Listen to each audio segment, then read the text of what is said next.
जय श्रीमन्नारायण। श्रीमान वेंकटनाथार्य कवितार्किकेसरी वेदांताचार्य वर्यो में सन्निधत्तां सदा हृदि। अस्मद्गुरुभ्यो नमः। श्रीमते रामानुजाय नमः।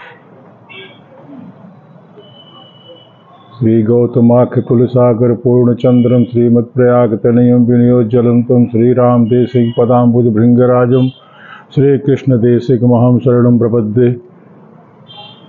भागीरथ्योत्तरे तीरे बलिया नाम निपत्तने सुकुमार रसनस्थाय श्री राधा कृष्णाय मंगलम। कर्कटे पूर्व फाल्गुन्याम तुलसी काननोद्भवाम पांडे विश्वम्भराम गोदा वंदे श्रीरंगनायकीम। आज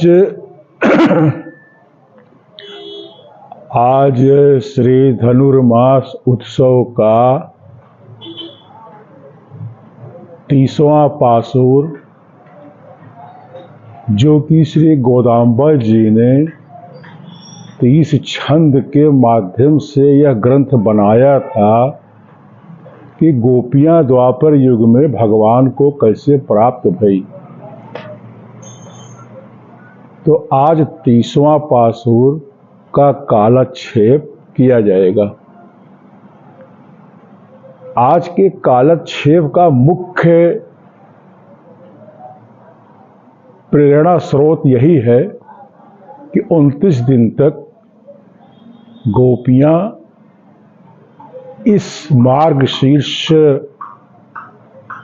स्नान व्रत, जो कि भगवान को पति के रूप में वर्ण करने के लिए किए थी, आज उनको उसका फल मिलना निश्चित है।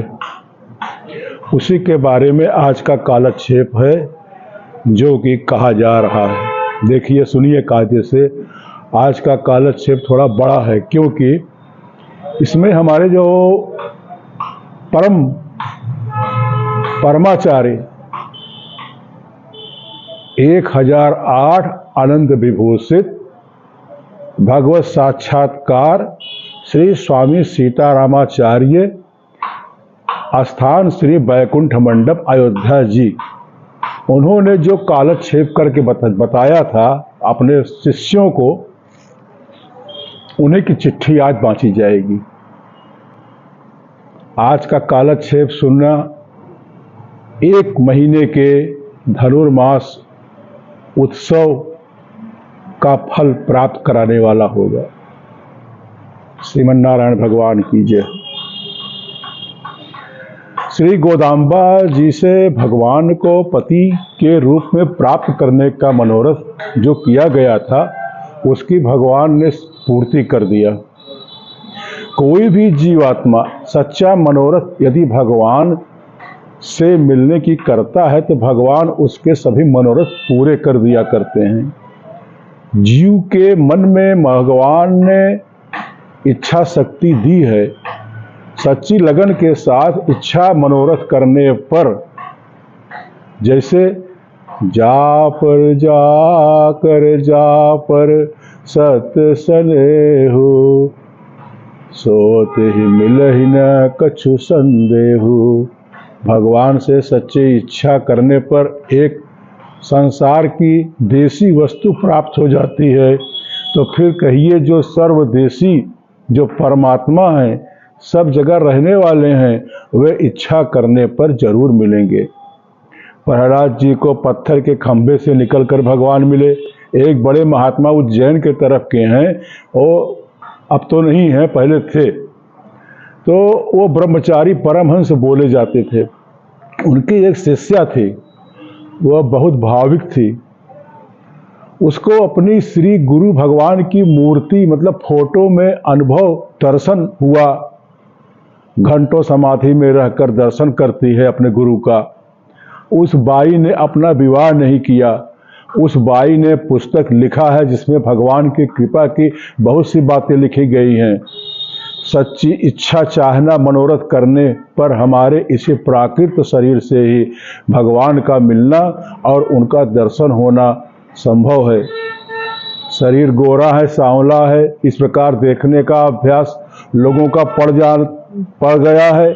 शरीर के ऊपर ही लोग देखा करते हैं, परंतु शरीर के अंदर जीवात्मा और जीवात्मा के मालिक परमात्मा है, उस तत्व पर ध्यान ही नहीं जा पाता है। ऊपर ही ऊपर की सुंदरता देखते रहते हैं। सुंदर शरीर की रचना करने वाले रचयिता जो परमात्मा है, उन्हें खोजने, मिलने, देखने का ख्याल ही मन में नहीं आता। देखा जाता है कि संसार में बड़े बड़े आदमी, अमीर आदमी के सामने गरीब आदमी का मुंह उतर जाया करता है, बड़े के सामने छोटे का तेज दब जाया करता है। परंतु कोई एक गरीब है, कंगाल है, उसको यदि भगवान के मिलने की चाहना हो गई है और भगवान मिल भी गए हैं उसको, तो इन्हीं शरीरों के अंदर रहे हुए भगवान को वह देख लेगा, तो वह उसको उस गरीबी का और उस कुरूप शरीर का जो है बाधक नहीं होगा। जो शरीर के भीतर के तत्व को देखना चाहता है और जिसको भगवान का दर्शन मिलता है, वह चाहे दुनिया में गरीब ही हो, परंतु उसके मुंह पर सदा दिव्य तेज बना रहता है। दुनिया के बड़े बड़े कहे जाने वाले और देवी देवता भी उस भक्त के आगे फीके पड़ जाते हैं। यह तो गति है अटपटी, झटपट लखै न कोय, और जो मन की खटपट मिले तो झटपट दर्शन होए। मक्खियों का स्वभाव है दुर्गंध युक्त वस्तु पर ही बैठकर उसे खाती हैं। सूअर को मल खाने का सदस्य अभ्यास है, यह मल ही को खाया करता है। इसी प्रकार दुनिया में अज्ञान मनुष्यों का बुरा हाल है।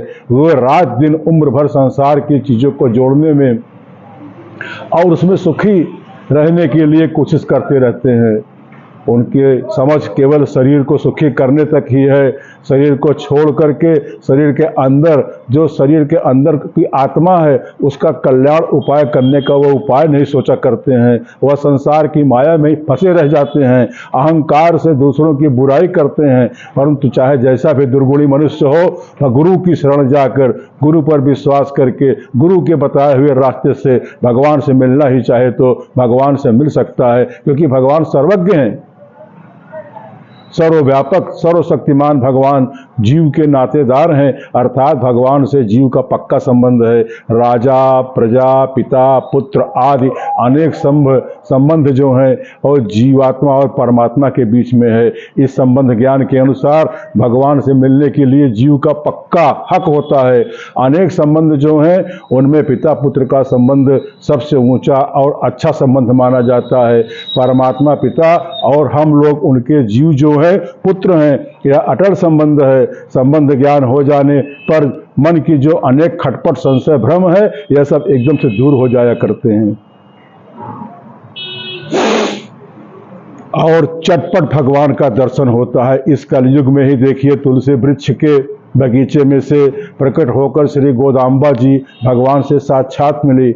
इस धनुर्मास में भगवान से मिलने का, भगवान को पति के रूप में प्राप्त करने का मनोरथ चाहना, तीव्र इच्छा किया। भगवान से मिलने की तीव्र इच्छा करना, यही धनुर्मास व्रत कहा गया है। इस व्रत में दूसरे व्रत के समान भूखा रहना, जागरण करना, फलाहार करना कुछ नहीं करना पड़ता है, और न इस व्रत में उपायांतर आदि जो विरोधी स्वरूप हैं उनका दोष ही नहीं लागू होता, क्योंकि इसका नाम मात्र का ही व्रत है, पर इसका स्वरूप अनेकों बार कहा गया है। एकमात्र भगवान से मिलने के लिए जो तीव्र इच्छा, चाहना, चटपटी करना, यही इस व्रत का स्वरूप है। द्वापर युग में गोपियों ने भगवान से मिलने के लिए तीव्र इच्छा, चाहना, चटपटी किया। उन्हें भगवान उनकी भावना के मनोरथ के अनुसार साक्षात प्राप्त हुए। उन लोगों की नाम बड़ाई सारी दुनिया में आज तक फैल रही है।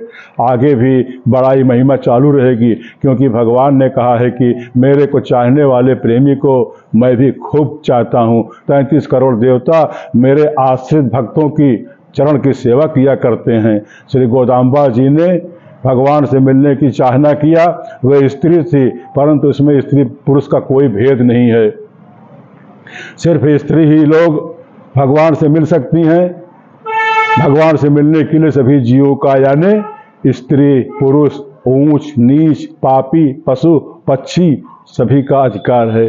भगवान से मिलने की चाहना करे और भगवान उन्हें मिले, इस काम में कोई रुकावट बंधन विघ्न नहीं आ सकता है। इसलिए सब पुरुष मंडली, सभी स्त्रियों को, बाई भाई बालक आज सबको भगवान से मिलने की चटपटी करना चाहिए। बाई लोगों को यह समझकर भगवान से मिलने का मनोरथ करना चाहिए। बाई लोगों का मतलब स्त्रियों को यह समझ करके करना चाहिए मनोरथ भगवान से मिलने का कि दुनिया के मनुष्य जो पुरुष हैं, जो साधारण पति कहे गए हैं, वो अनंत जन्मों से मिलते ही आए हैं और आगे भी ये दुनिया के पुरुष पति के रूप में मिलते रहेंगे। ऐसा दुनिया का क्रम है। परंतु भगवान का साक्षात मिलन और पति के रूप में अथवा पिता के रूप में हो जाए तो फिर संसार के मनुष्यों को पति नहीं बनाना पड़ेगा। सब जीवों के सच्चे पति परमात्मा ही हैं। उनके मिलने से ही सदा के लिए सच्चा सुहाग प्राप्त होता है। संसार का संपूर्ण वैभव नाशवान दुख रूप है। गहना, आभूषण, घर, शरीर, जमीन जायदाद, पुत्र और पति, इनको देखकर घमंड नहीं करना चाहिए। ये हीरे मोती सोना चांदी के भूषण गहने सदा से ही पड़े हैं और लोग उनको पहनते हुए ही इस संसार से चले गए हैं। उन्हीं को आज हम लोग भी पहना करते हैं।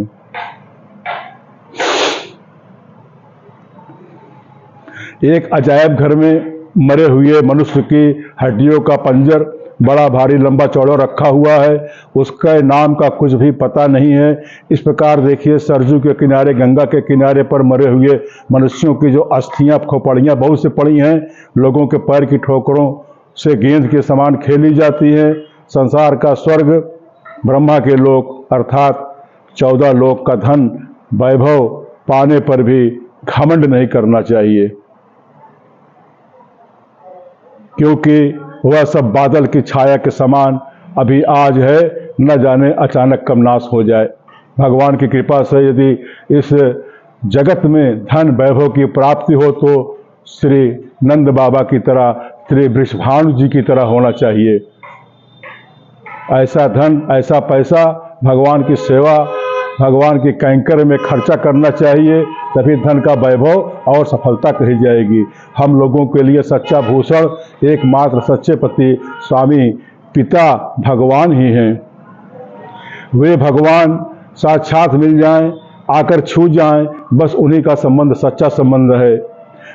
जगत के सारे संबंध छूट जाने वाले हैं। संसार का सब वैभव मिला तो क्या हुआ, उसको भाग्यवान कभी नहीं कहा जाएगा। अरे भगवान जिसको मिल जाए वही सच्चा भाग्यवान होता है।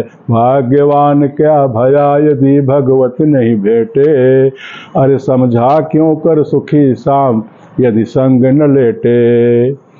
यदि विष्णु नहीं मिले तो वैष्णव क्यों कहलाया, प्रेमी क्या यदि प्रकट कृष्ण निज अंक न लाया। वैष्णव से भी क्या भया यदि वैष्णव के बेश, आकर दर्शन नहीं दियो कान्हा कुंचित केश। पर ब्रह्म परमात्मा को साक्षात भेटने से जो सुख आनंद प्राप्त होता है, उस दिव्य आनंद अनुभूति का वर्णन भला जीव से कौन कर सकता है। हाड़ मांस चमड़े का शरीर मुर्दा ही है। ऐसी एक स्त्री को भेटने में कितना आनंद प्राप्त होता है। इस नाशवान शरीर में श्वास रहता है तो पहने हुए इस वस्त्र को वस्त्र कहते हैं। श्वास रहने पर इसी वस्त्र, श्वास जब चली जाएगी तो इसी वस्त्र का नाम कफन रख दिया जाता है। मनुष्य शरीर का साफल्य भगवान आकर के साथ में लेटें, आपके जीने, आपके साथ में थाली कर बैठ करके खाना खाएं। खाना खाने का तात्पर्य अरे इतना भी हो जाए कि आप अनुभव करिए कि हमारे साथ हमारे बाल गोपाल भगवान श्री कृष्ण नित्य विभूति वाले नारायण प्रभु बालक का रूप लेकर के आए हैं। हमारे नाती पोते जैसे हमारे साथ खाते हैं वैसे वो भी मेरे साथ छीना झपटी करके खा रहे हैं, तभी इस शरीर की सफलता कही जाएगी। लोग कहते हैं कि हम वैष्णव हैं, परंतु कहने से क्या हुआ। अरे वैष्णवता तभी सफल मानी जाएगी जब विष्णु भगवान साक्षात मिल जाएं। खाली वैष्णवता का बेस बनाने से क्या लाभ है। गेरुआ कपड़ा पहन लिया, तिलक लगा लिया, चोटी रख लिया, माला लटका लिया, क्या मतलब इससे है? कोई मतलब नहीं। अरे सुंदर काले लटूरे केस वाले, कमल दल नयन सुंदर नेत्र, मंद मुस्कान वाले श्री श्याम सुंदर किशोर मूर्ति अवश्य ही यहीं पर इसी शरीर से मिलना चाहिए। ये शरीर इसीलिए मिली हुई है। भगवान उसी के से को मिलते हैं जिसके मन में भगवान से मिलने के लिए त्वरा, चटपटी खुशी है। मन के हारे हार है, मन के जीते जीत, और परम ब्रह्म को पाइए मन के ही प्रतीत। भगवान का बनाया हुआ मन है, ये मन जो है भगवान का ही बनाया हुआ है। उस मन में एक इच्छा शक्ति है, इसी मन में इच्छा शक्ति भी भगवान ने दिया है। भगवान से मिलने के लिए मन की इच्छा शक्ति को प्रबल मनोरथ चाहना करता है, उसकी इस इच्छा शक्ति की अवश्य ही विजय होती है, अर्थात भगवान कृपा करके उसे जरूर मिलते हैं। बोलिए कृष्ण कन्हैया लाल की जय हो। बोलिए श्री कृष्ण कन्हैया लाल का मंगल हो। इस धनुर्मास व्रत का यही तात्पर्य है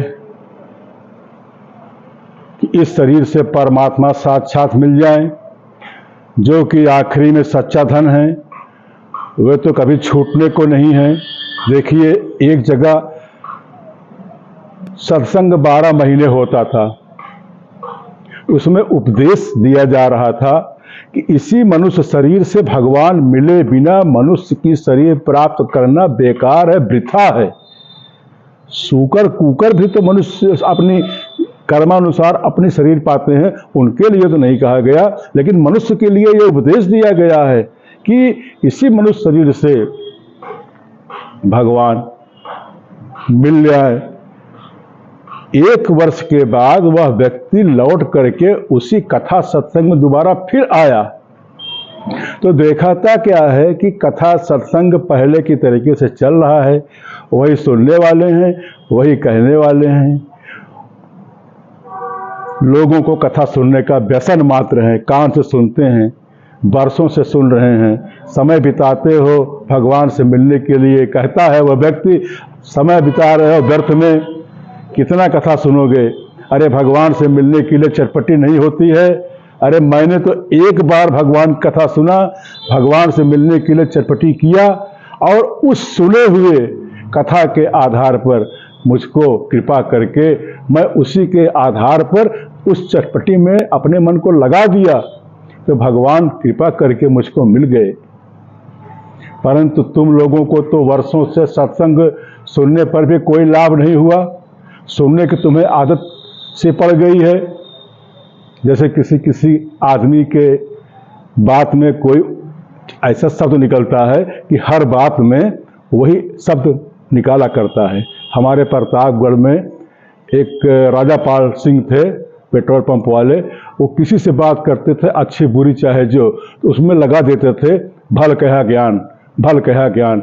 हमारे बड़े पिताजी थे गंगा प्रसाद जी, वो किसी भी से अच्छी बुरी कोई बात करते थे, उनका नियम था समझा यानी कि, समझा यानी कि, समझा, मतलब हर बात में समझा यानी कि।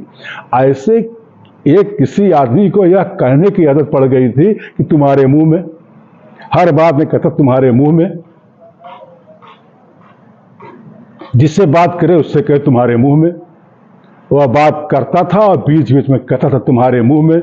अब बताइए, एक दिन की घटना ऐसी घट गई, उसकी औरत जो थी कहीं चली गई थी, वह ढूंढने चला जा रहा था। किसी मित्र ने उससे पूछा कहाँ जा रहे हो यार? वह बोला अरे यार औरत कहीं चली गई, तुम्हारे मुंह में।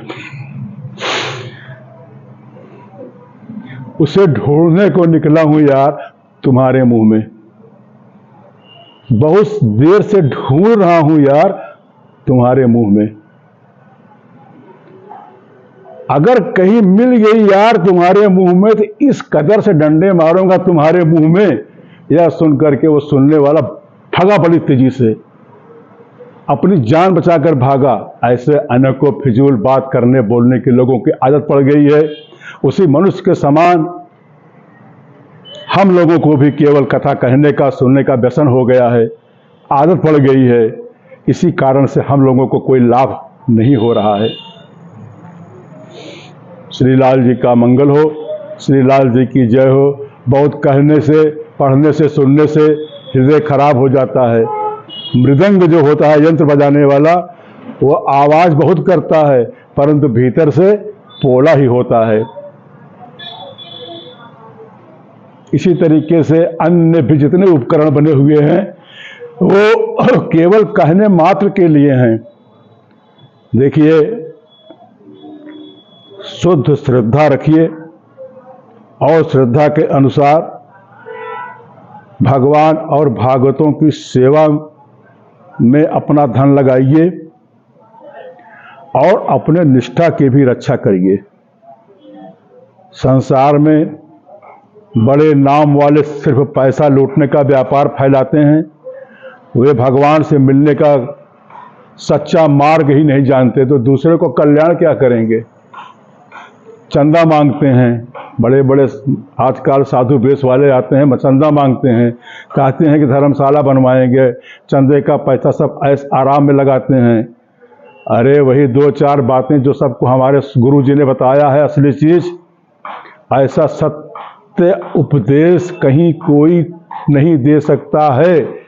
आचार्य चरण कहले जाने वाले बहुत से लोग घूमते हैं, आते हैं, वे लोग तो स्वयं संक्रांति माने मकर संक्रांति जिसको लोग खिचड़ी कहते हैं, नहाने जाते हैं गंगा स्नान करने के लिए, फल लूटने के लिए। तो वही आचार्य लोग प्रचार करते हैं कि संक्रांति लग रही है, आना जरूर, वहाँ आपके लिए व्यवस्था हम स्पेशल करेंगे, टेंट कनात लगवाएंगे, ये करेंगे वो करेंगे। अरे वो जानते नहीं भगवान मिलते कैसे हैं। संक्रांत आदि की व्रत की महिमा का उपदेश करते हैं, उनको सच्चा ज्ञान ही नहीं है। अरे सच्चा ज्ञान जानते हैं क्या होता है। मनु स्मृति में मनु महाराज ने स्वयं कहा है, जब लोग गंगा जा रहे थे स्नान करने के लिए, कुंभ स्नान करने के लिए, कुंभ का मेला लगा हुआ था। कुंभ तो बहुत अनादिकाल से लग रहा है। जब 4 जगह अमृत गिरा था, उस जहाँ जहाँ गिरा था वहाँ वहाँ हमेशा कुंभ तब से लग रहा है। तो मनु महाराज ने देखा कि ये सब कहाँ चले जा रहे हैं, ये सब तो फल प्राप्ति के लिए, जब फल मिल गया उनको यहीं पर, संसार का फल चाहते हैं तो भगवान तो कभी नहीं मिलेंगे, चाहे कितना भी गंगा स्नान कर लीजिए आप। तो मनु महाराज कहते हैं, लिखते हैं, हमको न चाहिए कुंभ, अधकुंभी हमें चाहिए नहीं, हमको न चाहिए सोमव्रत, सोमव्रत सोमवती अमावस्या, हमको न चाहिए सोमव्रत, संक्रमण भी चाहिए नहीं। आगम निगम वेद पुराण, आगम निगम माने वेद पुराण शास्त्र जितने बने हैं इसको आगम निगम कहते हैं।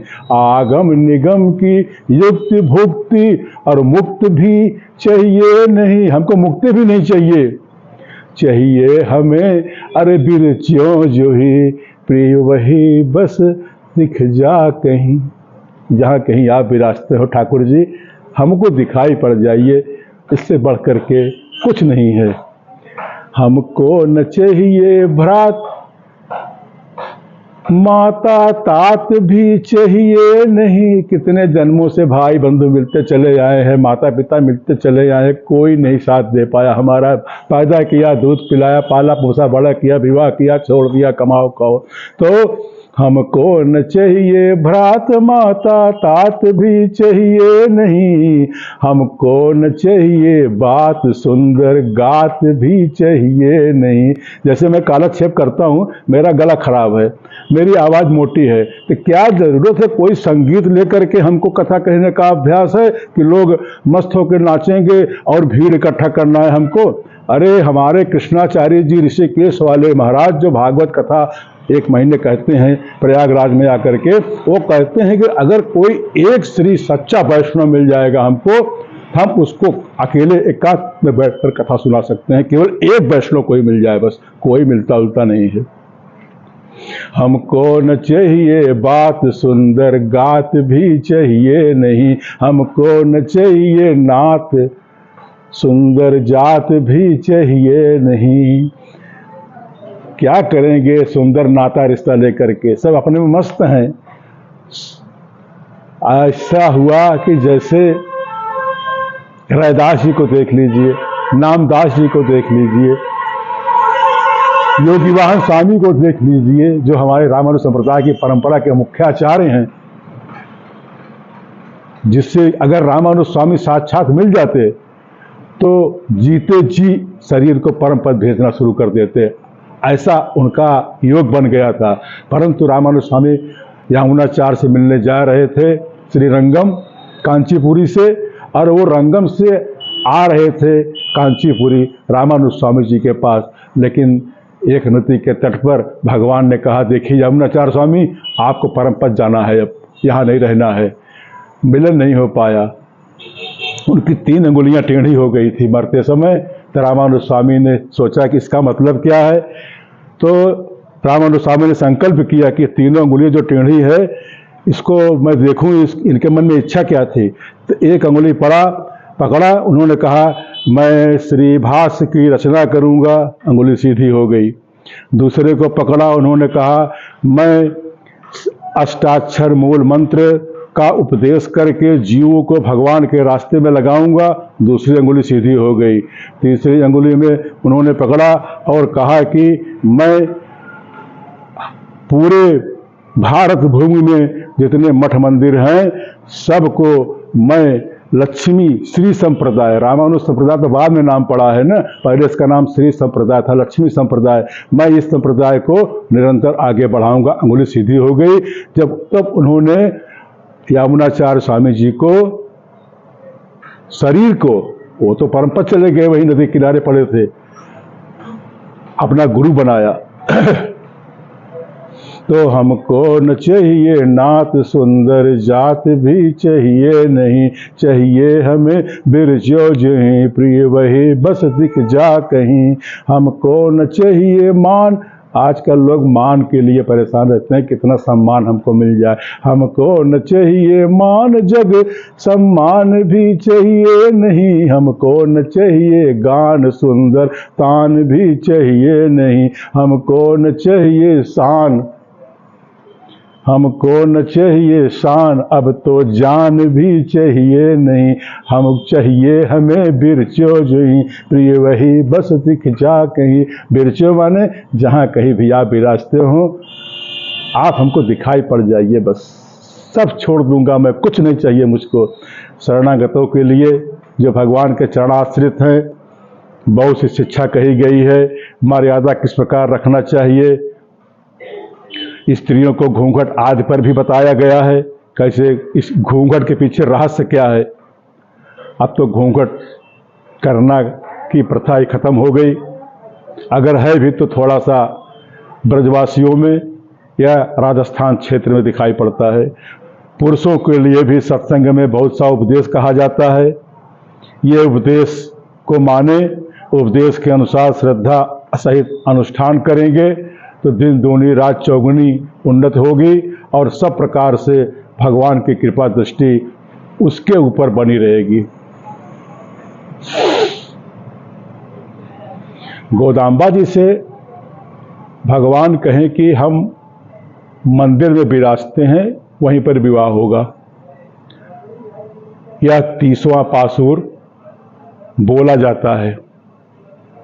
इस पासुर का भाव यही है कि जिस प्रकार से गोदाम्बा जी पर भगवान कृपा करके मिले, उसी प्रकार जो कोई भी सच्चा मनोरथ करेगा तो उसको भी भगवान अवश्य मिलेंगे।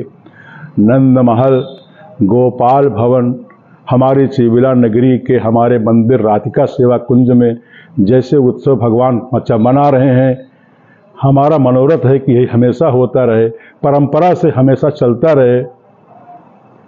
29 दिन बीत गए, आज 30वां दिन है, अभी तक विवाह का भांवर नहीं हुआ। गोदाम्बा जी के पिता श्री विष्णु चित्त स्वामी जी को पता ही नहीं चला कि ऐसी भगवान की कृपा हमारे बेटी के ऊपर हो गई है। श्री गोदाम्बा जी पिताजी से कहीं कि आप बटसाई भगवान के मंदिर में जाइए। बटसाई भगवान का मंदिर श्री बेल्लीपुत्तूरम, श्री मद्रास तिरुपति से 400 किलोमीटर आगे है। वहाँ बरसाई भगवान का मंदिर है। तो वहीं की ये घटना है। और रंगनाथ भगवान से विवाह करना चाहती हैं। गोदाम्बा जी कहती हैं अपने पिता से, विष्णुचित्त स्वामी से, कि आप भगवान के बरसाई के मंदिर में जाइए। विष्णुचित्त स्वामी को भी भगवान अनुभव दिए। श्री रंगनाथ भगवान के साथ गोदाम्बा जी का विवाह होगा। वे गोदाम्बा जी को स्वीकार करेंगे। ऐसा ही अनुभव स्वप्न में श्री रंगम में रंगनाथपुरी के इर्द गिर्द रहने वालों को भगवान ने स्वप्न में सबको अनुभव दिया। सबको सपना दिखाया भगवान ने। श्री रंगपुरी वालों को भी हुआ ऐसा सपना। विवाह की तैयारियां सब लोग आनंद से करने लगे।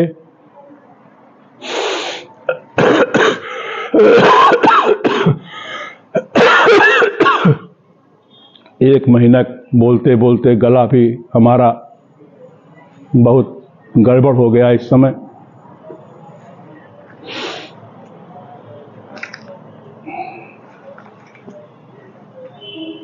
एक राजा थे, उन्हीं का नाम ढूंढ रहा हूँ। उनका नाम क्या था, मिल नहीं रहा है, नहीं तो बता देता मैं। हाँ, मिल गया।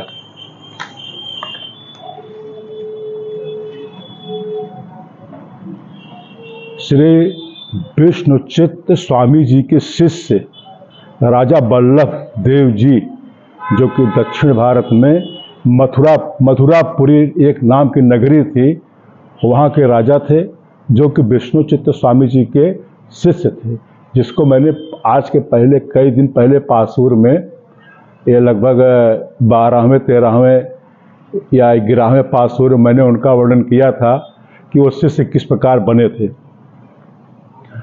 विष्णुचित्त स्वामी जी ने अपने शिष्य को बताया, जो कि राजा थे वल्लभ देव जी, तो उन्होंने इस विवाह का पूरा प्रबंध किया और संपूर्ण खर्च, पैसा जो भी लगा खर्चा किया। श्री गोदाम्बा जी बहुत सुंदर श्रृंगार करके आई, पालकी की पर विराजमान हुई और वह सवारी श्री विल्लीपुत्तूरम से रंगपुरी के मंडप के लिए प्रस्थान कर दिया। अब चूंकि राजा की तैयारी थी, तो चारों प्रकार की सेना भी उस विवाह में थी। हाथी, आगे हाथी, पीछे घोड़ा, उसके बाद पैदल, फिर रथारूढ़ होकर के राजा, महाराजा, मंत्रीगण, सब धनविनव्यपुर, जो विल्लीपुत्तूरम कहा जा रहा है, उसका वर्तमान का नाम हो गया है धनविनव्यपुर। ये सब पधारे वहाँ पर, पालकी सजा करके भेरी, मृदंग, वाद्य यंत्रों से जय जयकार करते हुए श्री रंगम के स्थान के पहले, श्री रंगम से श्री विल्लीपुत्तूरम के बीच में जो 400 किलोमीटर है आज के ज़माने में, हर जगह पर तोरण, बंधनवार, मंडप बनाए गए हैं। जैसे आजकल पहले, आज से 50 साल 25 साल पहले विवाह कहीं तय होता था तो रास्ते में बारात को रोक करके जलपान किया जाता था, जिसको दाना चबेना भी पहले कराते थे लोग रास्ते में रुक करके, इसलिए पहुंचने में समय लग जाता था। तो राजा वल्लभ देव जी जो थे, वो जगह जगह मंडप बनवाए थे और वह इतना सुंदर बनवाए थे कि मानो साक्षात बैकुंठपुरी आज उतर आया हो। निचलापुरी से श्रीरंगम तक संत महात्मा साथ में थे, वो काहली बजाते हुए चल रहे थे। आगे वैष्णव वृंद दिव्य प्रबंध पाठ कर रहे थे। दिव्य प्रबंध पाठ कहते हैं जो नित्य सूरी और आलवारों के द्वारा गाए हुए द्रविड़ भाषा में छंद बने हैं, उनको दिव्य प्रबंध पाठ कहते हैं। पीछे हाथी का समुदाय, नृत्य माने नाचने वाली दिव्य सुंदरी स्त्रियों का समुदाय, इसके पीछे गोदा देवी जी की पालकी के दोनों तरफ, गोदा देवी जी की पालकी एक तरफ राजा वल्लभ देव जी, एक तरफ विष्णुचित्त स्वामी जी साथ में चल रहे हैं। और चलते चलते चलते चलते अंत में आकर के कहाँ पहुँचते हैं? श्री रंगम, रंगनाथपुरी पहुँचते हैं। अब जिसको जिसको भगवान ने उस समय स्वप्न दिया था, श्री रंगम पूरे नगर वासियों को लगभग उस समय, उस जमाने के हिसाब से उस समय 50,000 की संख्या में लोग इकट्ठा हो गए थे वहाँ पर। यह देखने के लिए इकट्ठा हो गए थे कि चूंकि रंगनाथ भगवान जो थे वो तो मूर्ति के रूप में थे, उनकी लंबाई भी लगभग आज भी शेष सही पर विराजमान है, कम से कम 12-15 फीट लंबे मूर्ति है भगवान की। तो लोग ये सोचते हैं कि देखना है कि आज ये मूर्ति के साथ एक कन्या का विवाह कैसे होता है। ये तो जानता नहीं था कोई कि श्री लक्ष्मी जी स्वयं अवतार लेकर के आई हैं। इस पृथ्वी पर 3 बार भूदेवी का अवतार हुआ है। माता जानकी पृथ्वी का अवतार है, भूदेवी कही जाती हैं। उनके साथ भी जनकपुर में एक तोता रहा करता था। राधा रानी के साथ भी एक तोता रहा करता था, जो सुखदेव जिसको कहते हैं सुखदेव जी। गोदाम्बा जी के साथ भी बचपन से ही एक तोता रहता था। तो आज भी गोदाम्बा जी के मंदिर में आप जाइए तो वहाँ पर एक तोता आपको दिखाई पड़ेगा। यही सोचते हैं लोग कि बताइए एक मूर्ति के साथ कैसे गोदाम्बा जी का विवाह होगा। श्री मंदिर से श्री रंगनाथ भगवान विवाह मंडप में पधार भी गए। श्री रंगम में भगवान की मंदिर गोपुरम के वहाँ 7 गोपुर बने हुए हैं। हमारा ख्याल है पैदल चलिए तो एक गोपुरम से लेकर के भगवान के गर्भगृह तक पहुँचने में कम से कम 1 किलोमीटर चलना पड़ेगा पैदल आपको। इतना बड़ा मंदिर है वो। विश्व में इतना बड़ा मंदिर कहीं नहीं दिखाई पड़ेगा आपको। विश्व की बात मैं कर रहा हूँ, इस पृथ्वी पर कहीं भी इतना बड़ा मंदिर, इतना बड़ा गोपुरम नहीं दिखाई पड़ेगा। श्री रंगनाथ भगवान के मंदिर का जो गोपुर है, जहाँ कलश लगाया जाता है, जैसे लोग कलश लगाते हैं, वहाँ पर जो सोने का मंडप बना हुआ है वो इंद्र ने स्वर्ग से ला के लगाया है। ऐसी वहाँ की कथा है, ऐसा वहाँ का वैभव है। अब गोदाम्बा जी पालकी सहित राजा बल्लभ देव और श्री विष्णु चित्त स्वामी जी के साथ श्री रंगम पहुँच गई। श्री रंगम में गोपुरम को पार करते हुए आगे विवाह का मंडप बना हुआ था, वहाँ पहुँचती हैं और गोदाम्बा जी से विवाह होगा। गोदाम्बा जी विवाह मंडप में बैठती हैं। हर मंदिर में जो देखिए प्राण प्रतिष्ठा 2 प्रकार की होती है, एक चल प्रतिष्ठा, एक अचल प्रतिष्ठा। तो अचल प्रतिष्ठा कभी हटाई नहीं जाती है। चल प्रतिष्ठा माने उत्सव मूर्ति रखी रहती है, उत्सव आदि समय में उसको बाहर निकाल करके उत्सव मनाया जाता है। तो रंगनाथ भगवान का जो चल प्रतिष्ठा थी, उत्सव मूर्ति थी, उसको कुछ साधु संत ले करके उठा करके उनको ला करके विवाह मंडप में बैठाते हैं। गोदाम्बा जी के साथ उनका ये पल्लू बांधा जाता है भगवान का, और नाना प्रकार के संगीत बज रहे हैं। गायक लोग मधुर स्वर से भगवान का भजन कीर्तन गान कर रहे हैं। चारों तरफ आनंद ही आनंद उमड़ा हुआ है। श्री रंगनाथ भगवान जी की तरफ से कोई एक दिव्य महापुरुष विराजे हुए हैं। वो महापुरुष और कोई नहीं थे, ब्रह्मा जी ही थे। अपना वेश बदल करके आए थे। जैसे भांडीर वन में राधा जी का विवाह कराने के लिए ब्रह्मा जी आए थे, वो महापुरुष विराजे थे। श्री गोदाम्बा जी का पाणिग्रहण संस्कार वहां पर कराए। वहीं पर 4 और दिव्य महापुरुष विराजे हुए थे। उनको भी ये दिखाई पड़ रहा है कि रंगनाथ भगवान बैठे हैं, गोदाम्बा जी बैठी हैं। बाकी वहाँ का जो पूरा समुदाय था, पूरा वहाँ का 50,000 की भीड़ इकट्ठा हुई थी देखने के लिए, उनको तो केवल भगवान मूर्ति के रूप में दिखाई पड़ रहे हैं और गोदाम्बा जी एक कन्या के रूप में दिखाई पड़ रही हैं। वो तो ये देख रहे हैं कैसे विवाह होता है दोनों का, कैसे जिंदगी बीतेगी आगे चल करके। लेकिन जो 4 महापुरुष थे उनको भी भगवान दिखाई पड़ रहे थे। उन्हीं के बताने के अनुसार पूरी विवाह की विधि की गई। श्री गोदाम्बा जी का हाथ भगवान के हाथ में है।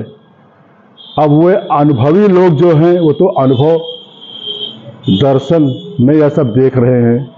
तथा दूसरे जो अन्य सामान्य लोग थे उन्हें तो केवल वही मूर्ति भगवान, अर्चा भगवान ही दिखाई पड़ रहे हैं। श्री रंगनाथ भगवान साक्षात पाणी ग्रहण लिए। श्री रंगनाथ भगवान का मंगल हो, श्री गोदाम्बा जी का मंगल हो।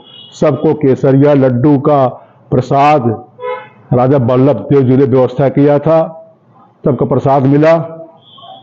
गोदाम्बा जी श्री रंग मंदिर में विवाह संपन्न हुआ। विवाह मंडप में गोदाम्बा जी उठ करके जहाँ रंगनाथ भगवान शयन अवस्था में लेटे हुए हैं, गोदाम्बा जी वहाँ जाती हैं मंदिर में, और बाहर जो है बन्ना बन्नी का गीत गाया जा रहा है, जैसे जनकपुर में भगवान सीताराम के विवाह में गाया जा रहा था। उसी तरीके से आज श्रीरंगनाथ में, श्रीरंगम में भगवान श्री रंगनाथ और गोदाम्बा जी का विवाह का गीत गाया जा रहा है।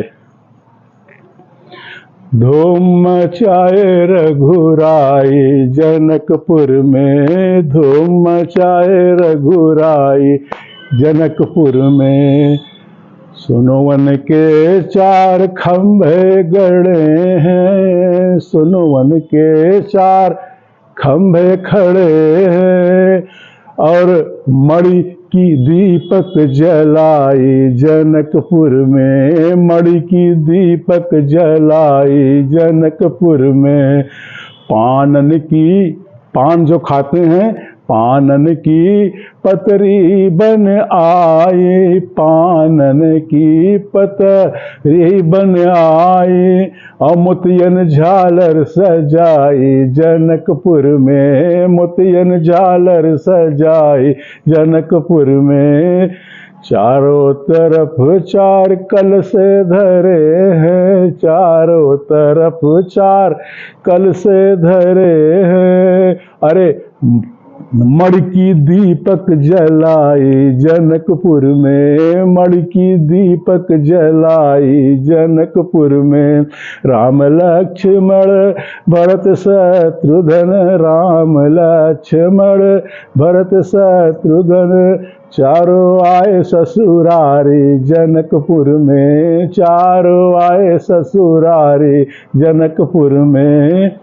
राम लक्ष्मण जब द्वारे पे आए, जब राजा जनक के दरवाजे पर आए राम लक्ष्मण, राम लक्ष्मण जब द्वारे पे आए, सखियां बीरा मारी जनकपुर में, सखियां बीरा मारी जनकपुर में।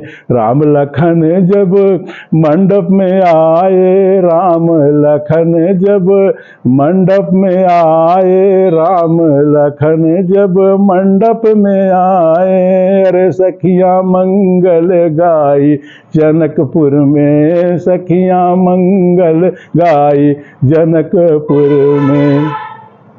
राम सिया जब भांवर में घूमे, राम सिया जब भांवर में घूमे, अरे देवन सुमन बरसाई जनकपुर में, देवन सुमन बरसाई जनकपुर में, देवन सुमन बरसाई जनकपुर में।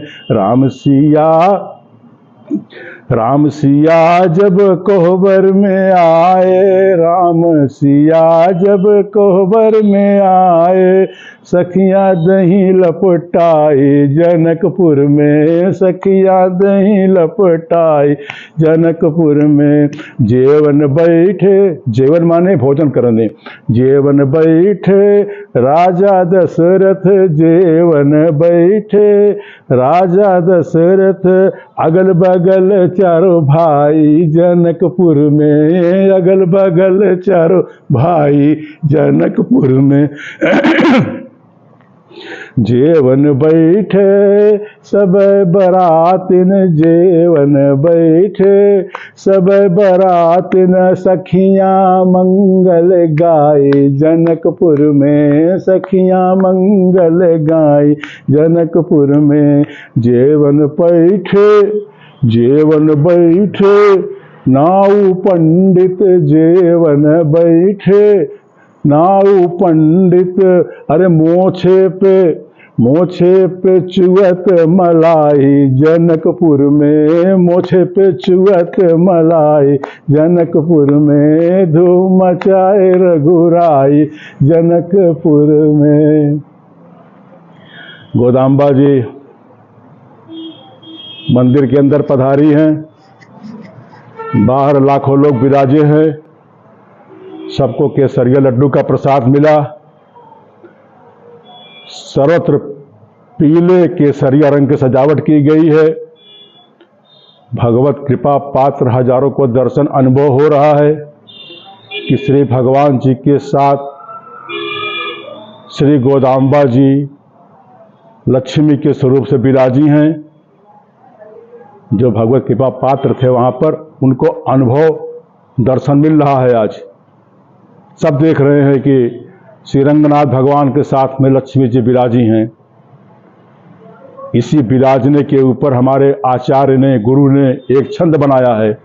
सिय सहित दिन कर बंस भूषण, काम बहु छवि सोहि, नव अम्बुधर बर गात, अंबर पीत मुनि मन मोहि, मुकुटांग दादि विचित्र भूषण, अंग अंगनि प्रति सजे, अम्भोज नयन विशाल भुज, उर्धन्य नर निरखंति जे।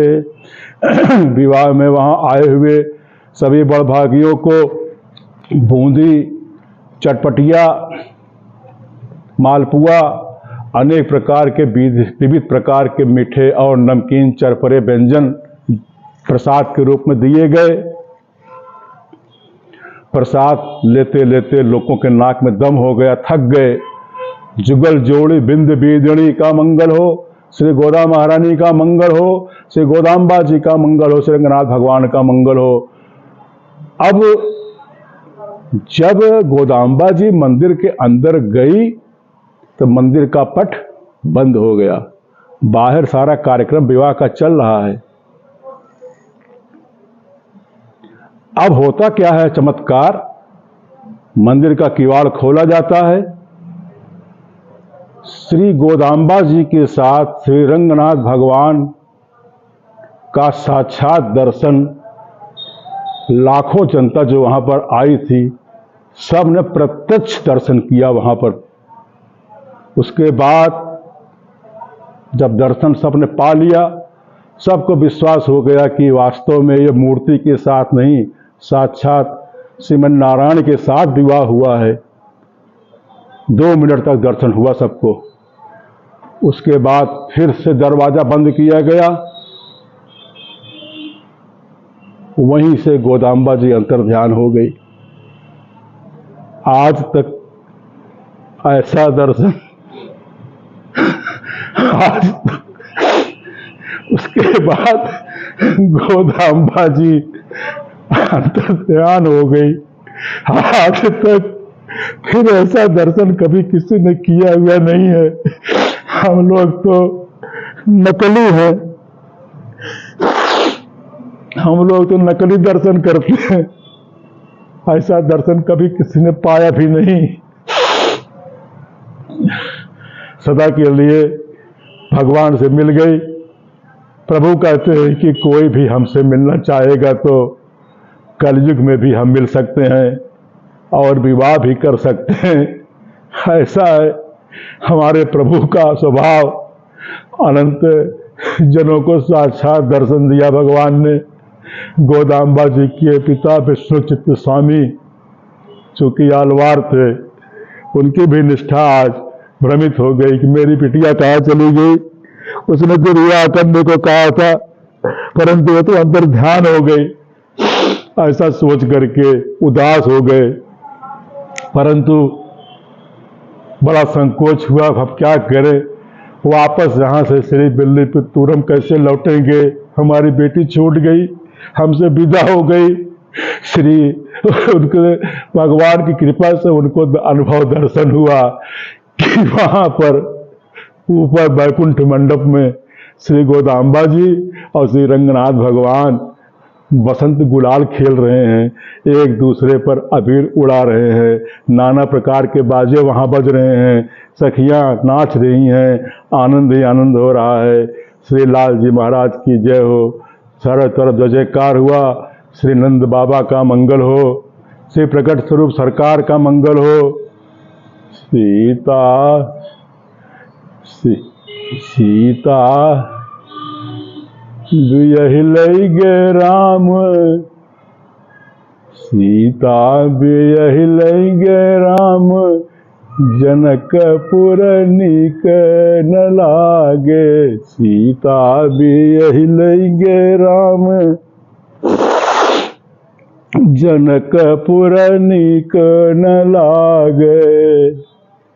कहीं सुनैना राजा जनक से, कहीं सुनैना राजा जनक से, विदा न करब दुलारी। जनकपुर में विदा न करब दुलारी, जनकपुर में सीता बियहि गे राम, जनकपुर नीको न लागे। के भोरवे उठ अंगना बहोरे, के भोरवे उठ अंगना बहोरे। अरे के देख जियरा जुड़ाई, जनकपुर में के देख जियरा जुड़ाई, जनकपुर में। के अब गंगा से जल भर लई है, के अब गंगा से जल भर लई है। के दई है अब पानी जनकपुर में, के दई है अब पानी जनकपुर में। तो मचाए रघुराई, जनकपुर में सीता बियहि गे राम, जनकपुर नीक न लागे। के अब गौरी पूजन को जई है, के अब गौरी पूजन को जई है। के जई है फुलवारी जनकपुर में, के जई है फुलवारी जनकपुर में। सीता बियहि गे राम, जनकपुर में। सभा में रोए राजा जनक जी, सभा में रो। जिस सभा में हमेशा शास्त्रार्थ होता था, विदेह कहे जाने वाले राजा जनक भी माता जानकी की विदाई में सभा में रोए राजा जनक जी। अंगना में रोए महतारी, जनकपुर में अंगना में रोए महतारी, जनकपुर में। गलिया में रोए सीता जी की सखियाँ, गलियों में रोए सीता जी की सखियाँ। रोए तोता लाचारी जनकपुर में। वो तोता जो माता जानकी के साथ रहता था, वो भी बेचारा अकेला छूट गया जनकपुर में। तो सखियाँ रोए गलियों में रोए सिया जी की सखियाँ, गलियन में रोए सिया जी की सखियाँ। रोए तोता लाचारी जनकपुर में, रोए तोता लाचारी जनकपुर में। सीता बियहि गे राम, जनकपुर नीक न लागे। हरे कृष्ण कृष्ण कृष्ण हरे हरे, हरे राम राम राम हरे हरे। आज धनुर्मास उत्सव का 30वां पासुर संपन्न हुआ। श्री गोदाम्बा जी की कृपा सभी पर बनी रहे। हर साल ऐसे उत्सव होता रहे जब तक शरीर है, तब तक उत्सव होता रहे, यही मेरा प्रार्थना है। और लास्ट में एक बात ये भी बता देना चाहता हूँ कि ये जो धनुर्मास है ना, बहुत गूढ़ विषय है ये। इसको मलमास भी कहते हैं। बिना अर्थ पंचक का ज्ञान हुए कोई वैष्णव नहीं कहा जा सकता है। अभी तो वैष्णव जन से आप पूछें कि महाराज अर्थ पंचक किसको कहते हैं, 100 में 99 फेल हो जाएंगे। 100 में 99 क्या, 1000 में 999 फेल हो जाएंगे अर्थ पंचक का ज्ञान बताने वाले। अर्थ पंचक के 5 स्वरूप होते हैं। एक स्वस्वरूप, हमारा स्वरूप क्या है, हम किस लिए यहाँ पर आए हैं, हमको क्या करना है। दूसरा है पर स्वरूप, भगवान का स्वरूप क्या है, भगवान अपने भक्तों के ऊपर कैसे कृपा करते हैं, उनके बारे में जानना पर स्वरूप कहा जाता है। दूसरा है पुरुषार्थ स्वरूप, हमें इस जीव के पुरुषार्थ के लिए क्या करना है, यह है पुरुषार्थ स्वरूप। चौथा है उपाय स्वरूप, किस उपाय को यहाँ पर किया जाए जिससे कि मनुष्य योनि प्राप्त होना सफल हो जाए, नाना प्रकार के योनियों में न जाना पड़े, यही पुरुषार्थ है। और 5वां है विरोधी स्वरूप। इन चारों चीजों को समझने में, अपनाने में विरोध किस किस चीजों का है, इसको जानना चाहिए, जो बहुत संक्षिप्त में बताया जा रहा है। देखिए, जो विरोधी स्वरूप है 5वां, वो हमारे स्वरूप का विरोधी क्या है। भगवान को जानने में हमारा स्वरूप जो लगना चाहिए, जो हमको अपने स्वरूप का भगवान में लगाना चाहिए, उसका विरोधी क्या है, पुरुषार्थ का विरोधी क्या है।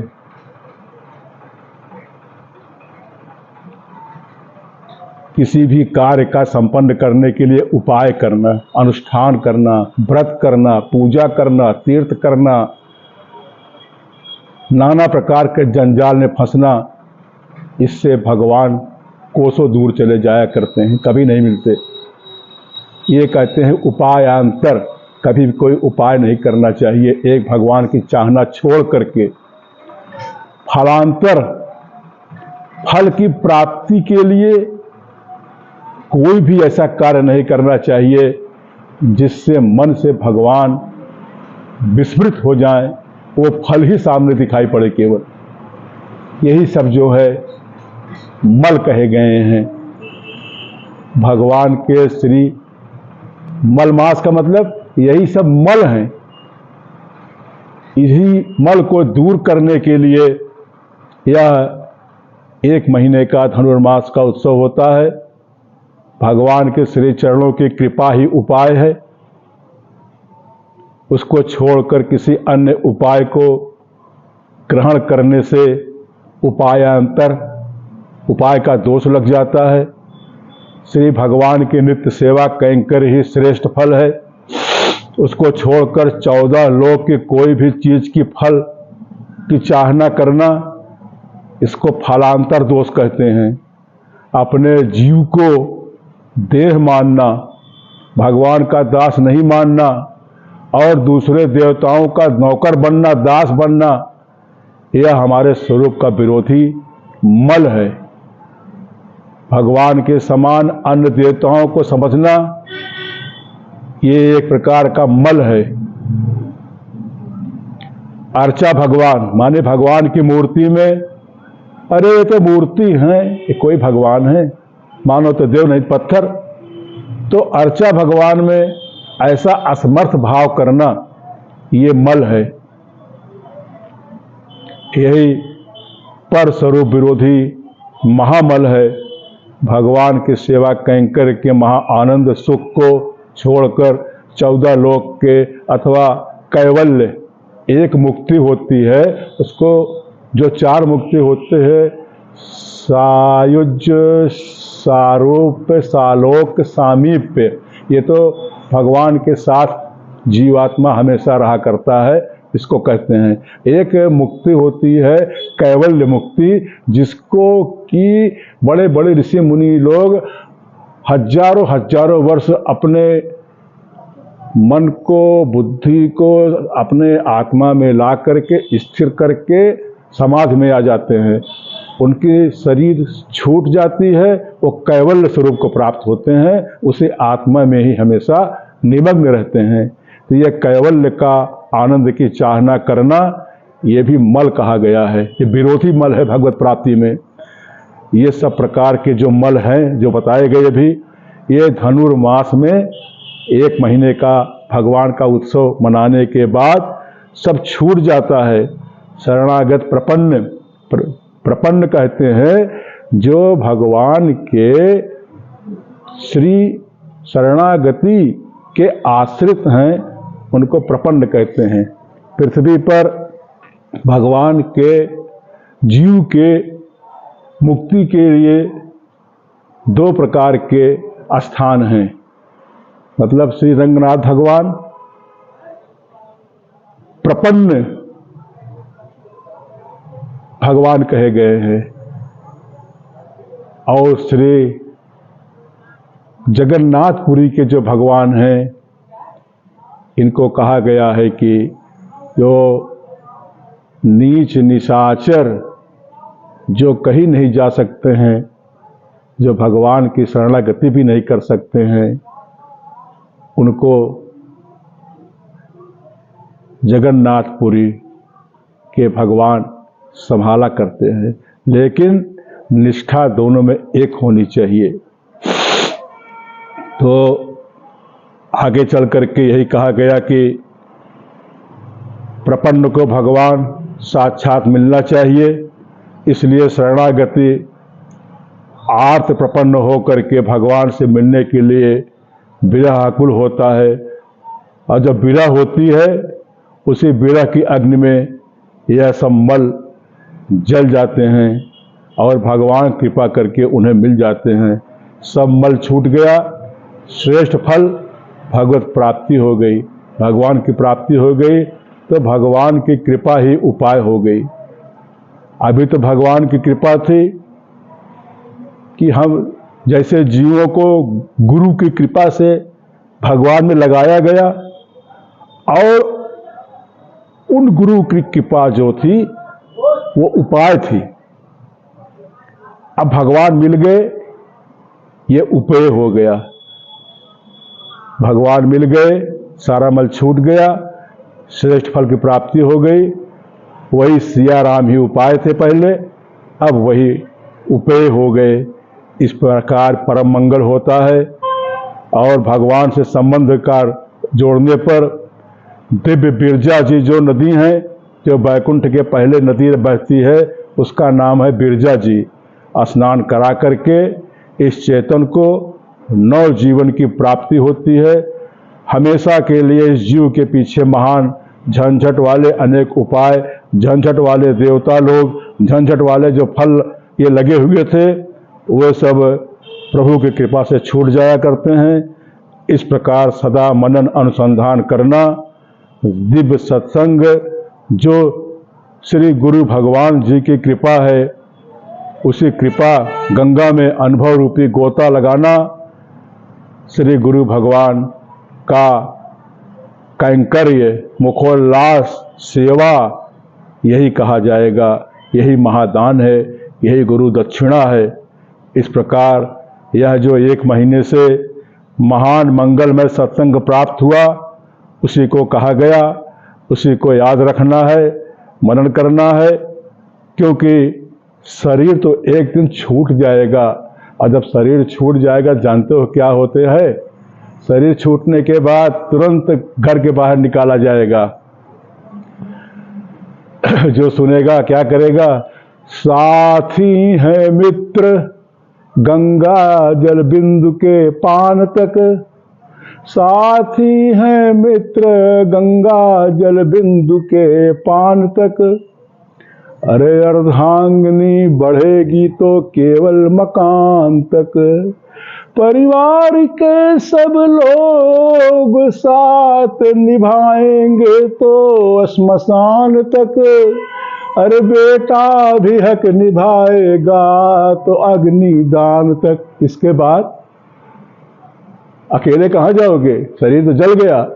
भजन ही है काफी, भजन के बिना तू अकेला रहेगा, जीवन ये 2 दिन का मेला रहेगा, जीवन ये 2 दिन का मेला रहेगा। अरे कायम ये जग का झमेला रहेगा, कायम ये जग का झमेला रहेगा, जीवन ये 2 दिन का मेला रहेगा।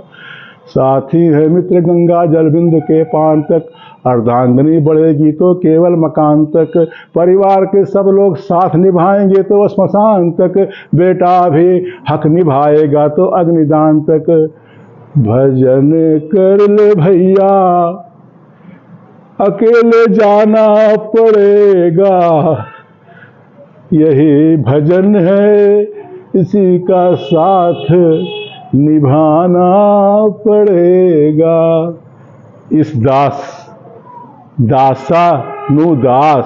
जो भगवान के दास हैं, उनके दास हैं, सबसे नीचे एकदम कूड़ा करकट गिरा हुआ जो ये दास है, इसके मुख से 1 माह का जो भगवान की कृपा बरसी, अच्छे या बुरी, मैं सबसे हाथ जोड़कर क्षमा चाहता हूँ। आप सब आशीर्वाद दें कि हम सब का मन भगवान में लगा रहे। जय श्रीमन नारायण।